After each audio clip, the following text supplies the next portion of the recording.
ખરેખર આંબામાં એક કેરી પણ દેખાતી નથી અત્યારે, નીચે બધી પડી ગઈ છે। હમીરભાઈ માડમ, પૂર્વ તાલુકા પંચાયતના પ્રમુખ, આજે જે અમે સર્વે કરવા નીકળ્યા છીએ અને જે ગઈકાલનો પવનને કારણે ઝડપથી પવન હતો, કારણ કે એટલો બધો હતો કે વીજળી પણ ડૂલ થઈ ગઈ હતી અને એના કારણે પવનને કારણે જે બગીચામાં બધે નુકસાની થઈ છે, જેમાં જાતે તપાસ કરી અને ખેડૂતોને જ્યાં જઈ અને જે કેરી ખરી ગઈ છે, ખરેખર આંબામાં એક કેરી પણ દેખાતી નથી અત્યારે, નીચે બધી પડી ગઈ છે।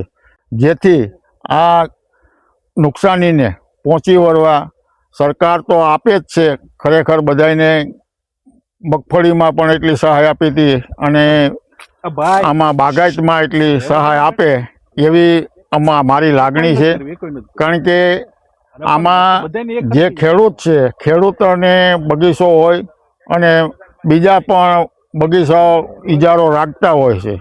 હવે ઇજારદારને ખાલી આની માટે રોજીરોટી હોય, કારણ કે એને બિચારાઓને કાંઈ હોય નહીં, એટલે એને પણ મોટી નુકસાની છે। આ નુકસાનીને પહોંચી વળવા સરકારને વિનંતી કરીએ અને તાત્કાલિક આનું સર્વે થાય અને વધુમાં વધુ આને સહાય મળે એવી અપેક્ષા। વરસાદ અને પવન બે ભારે હતું એટલે એના કારણે પાકમાં બહુ નુકસાની મારે આવી છે। ચીકુ અને કેરીમાં ચીકુના ઝાડ મારે 300 થી 350 ચીકુના ઝાડ છે અને આંબાના ઝાડ મારે 400 થી 450 લગનના ઝાડ છે। બહુ ભારે બહુ નુકસાન છે મારે। આજુબાજુના બાગોમાં પણ એ રીતનું મારે છે, એ રીતનું જ પોઝિશન છે બધું। કેરીને કોઈ ક્યાંય આંબાના ઝાડમાં ક્યાંય તમને કેરી ન દેખાય।